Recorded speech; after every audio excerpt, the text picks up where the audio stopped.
emphasized the takeaways a lot this spring. Just how pleased are you with the progress and seeing your defense get to that point? Yeah, I think the takeaway emphasis has been good. I think our guys are understanding. You know, it's like anything else. When you set a standard for what you want, you have to have a way to hold accountable for that standard, and we don't waver on that. And so they understand that they're going to get those takeaways, or there's going to be consequence for that. So that's what we've stuck to. So our guys are, what I want to get to is in practice when they are just fighting and clawing and stretching to get those takeaways.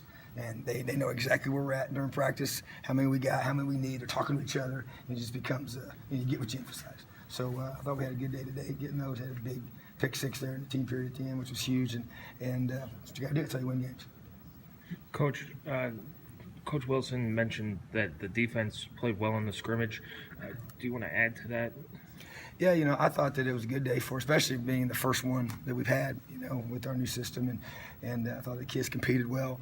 And we gave up, in my mind, too many big plays, as a group. But a lot of those were just some mistakes that we made and missing an assignment here and there, which is understandable early on.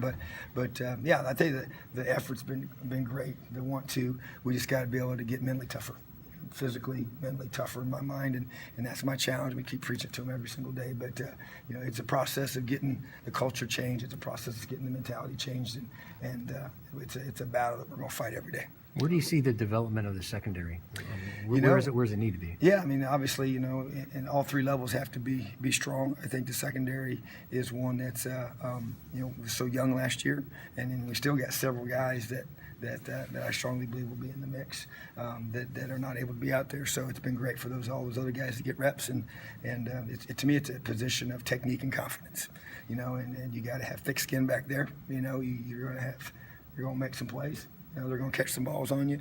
It's how do you respond to that? To me, it's that mental. We talked about the mental toughness, the competitive toughness to be able to play through the catches, because they're going to have them, And you've got a lot of great receivers in this league that we're going to play, and the DBs are going to be challenged. I think it's the toughest position on the field to play, and it's a tough position to coach, and it's definitely been an emphasis for us. So I'm proud of those guys. I think we had a lull in today's practice that I didn't like in that area, but we're going to address it like we already did and keep fighting through it. So, but that group is, they're competing, they're fighting, and I wanted to see them compete every rep. That's my emphasis. Looking maybe more specifically at the Husky position, I think you talked last week about just focusing the discipline on training the eyes in the correct spots. Where else maybe are you seeing some progress right now? I think up front, just guys there that are starting to understand, things we do up front are really different than what they did, from a technique standpoint in the past. And so retraining the muscle memory of those repetitions takes time. But I think the group is really buying into Coach Hagan, what he's teaching them. And even today we had several opportunities to get pressure. And that changes everything. It changes the whole game.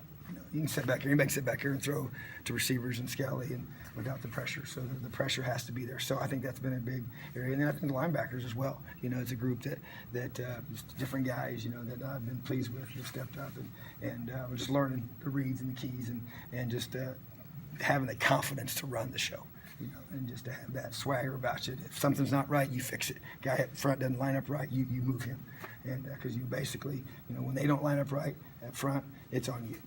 And we're going to hold those guys to a high standard of that. So that's another group that I think continue to progress. Besides, Bach and Thompson, are there anyone else you're maybe experimenting with that Husky spot? Yeah, Will Dawkins has been got some strong reps there today. He was actually the one that got the big pick six, and he's a very talented young man that just needs to learn the position and discipline himself to be able to play the techniques consistently, but has a real strong skill set. So I'm really pleased with his progress here this week. Coach, going back to the you go ahead, sir. It just looks like you're keeping track of the takeaways on the doors of the position. Oh, yeah. What's behind that, or is that your idea? Well, like you said, you get what you emphasize. And so I want it to be very visual. And so we don't just talk about it. They come in every single day, and the number of takeaways is posted on every single door, on both sides of the door. So they see it coming, they see it going. And then also next to it is a production sheet of all the strip attempts, all the forced fumbles, all the fumble recoveries, everything that you can do to be what we call productive in practice. And we grade that as a staff. And so these guys are going to understand how important it is. And we've seen an increase in those just because they're very aware of it. And like I said, it's just it's important to our defensive staff. Going back to the secondary, a guy like Rashard Fant, he's kind of the elder statesman back there. How has he evolved since you've been here, and what kind of leader is he developing into? You know, I'd like to see him be more verbal within the group. You know, I think that that's a big challenge. You get guys that have quiet personalities. We have several guys like that. They're good guys. They do everything you ask them to do, but they got to bring somebody with them. You know, it just can't just be about me. You know, I talk about this. It's one of our, big core principles and core values that it's not about me. And we got to get our focus on the guys around us. And I tell our guys, and I've said it from day one, if they will learn to trust us as their coaches and learn to play for each other, and we're going to be a very good defense. And he's one of those guys I want to see him step up and bring guys with him. He has a strong skill set. He's got a lot of reps, played a lot of football in this league, and he's the guy that needs to rise up verbally within that position and bring guys with him. Who are some of the other guys who you want maybe a little bit more out of, or who are some of the guys who are a little bit more vocal in that secondary? You know, I think that Jonathan Crawford, when you talk about one end, he's another really good kid, just quiet. You know, just how the good Lord made him. You know, and so he has to really work hard to be verbal. He's doing a much better job there, and I think that's huge. You know, even the guy, at the free safety position as well. You know, we really got to make sure that we understand that I run the defense from the back end, and those guys are critical to that component. And so, to me, if you're going to play in the rover or the free, if you're going to play Mike linebacker, you got to be verbal. I'm not telling you, I'm not asking you to give pregame speeches, okay? I'm asking you to rise up and lead your group. And I tell the Mike linebackers, you run the defense. Whether that's comfortable for you or not, you have to do that. And the position demands it. And I'm going to demand it from you. And you always get what you want to get out of the guy. They will respond. And I think that's what we're slowly starting to get. And these guys, but it also comes with understanding what you're doing. You know, I will be loud and I will be confident when I know exactly what I'm doing. If I'm not sure, I won't be. That's how we all are, you know. And so it's just like when you're in the classroom as a student. If I know the answer, bam, I'm on you. If I'm not sure, it's kind of one of those things. And I want this. I want guys that rise up and are confident as they lead. And we're seeing more and more of that, and that's what we're going to get. Just curious, all the takeaway talk, how often have you had to order push-ups for guys not calling takeaways a takeaway? Well, I'm going to tell you what, just today, Coach Inge comes up to me all fired up, and he used the T word twice, costing 50 push-ups during walkthrough. And after he said the first time, I'm thinking to myself, I don't want to get him. And then he said it again, and he caught up, so he's like, oh, man. So he 50 push-ups right out there during walkthrough. So it happens. And but it's, once again, we're going to be aggressively taking that ball away.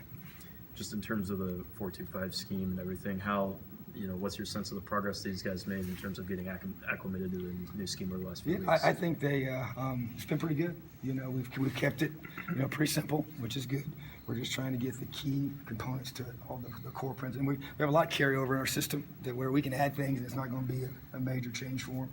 And so once you get the basic principles laid for it, that they'll be able to add things in fall camp or even over the summer that will allow us to grow it. But I'd say the progress is good right now. So I'm excited about our guys and where we're at, and I'm just anxious to see us continue to have that mental toughness to stay with it. Thank you, Coach. Okay.